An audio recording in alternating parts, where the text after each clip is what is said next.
กองทัพประชาชนลาวได้กำเนิดเติบใหญ่ขึ้นถึงเปลวไฟแห่งการปฏิบัติในวันที่20มังกร1949โดยแมนประธานไก่สนภูมิหารผู้นำที่แสนเคารพหักของปวงชนลาวทั้งชาติเป็นผู้ประกาศสั่งตั้งโดยมีชื่อว่ากองห้อยราชวงศ์หรือกองทัพประชาชนลาวในปัจจุบัน77ปีนับแต่มือสั่งตั้งจนมาฮอดปัจจุบัน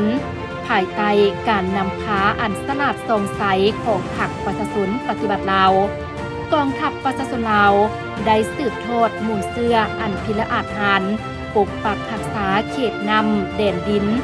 พัฒนาประเทศชาตินับมือนับเจริญหุ่งเฮือง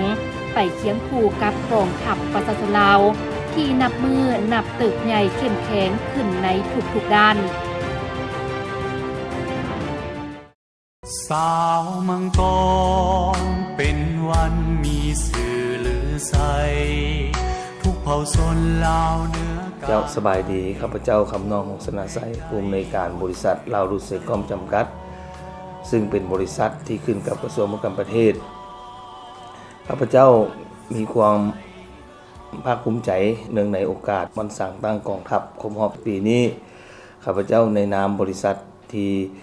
ขึ้นกับรัฐวิสาหกิจพกกระทรวงการประเทศนี้ก็ได้รับพระบทบาทในการมอบหมายเวียกงานการจัดตั้งปฏิบัติในโครงเขตยุทธศาสตร์ด้านพลังงานน้ำมันเชื้อไฟและเวียกงานโครงเขตบ่อแฮและเวียกงานปิ่นอ้อมอื่นๆที่ได้รับมอบหมายนั้น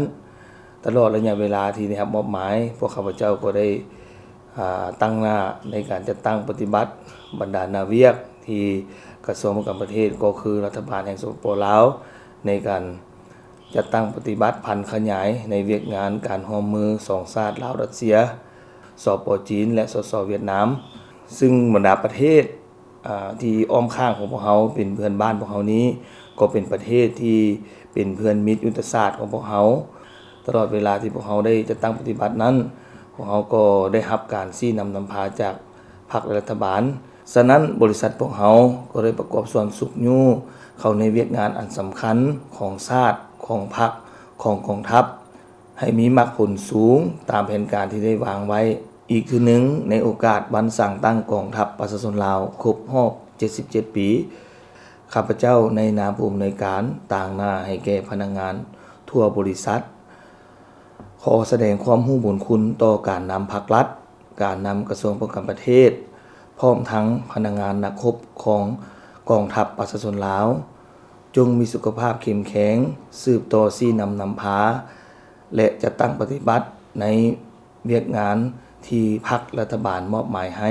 ก็คือประชาชนลาวที่ได้มอบหมายให้ประสบความสำเร็จอันสูงขอขอบใจไปเคียงคู่กับการเติบใหญ่เข้มแข็งของกองทัพประชาชนลาวบริษัทลาวรูสเทคคอมจำกัด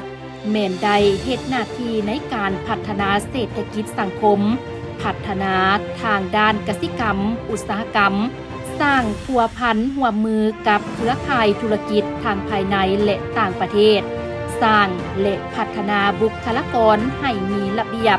มีความรู้ความสามารถตามทิศทางแผนการของภาครัฐและกระทรวงป้องกันประเทศให้สอดคล้องกับสภาพความเป็นจริงในปัจจุบัน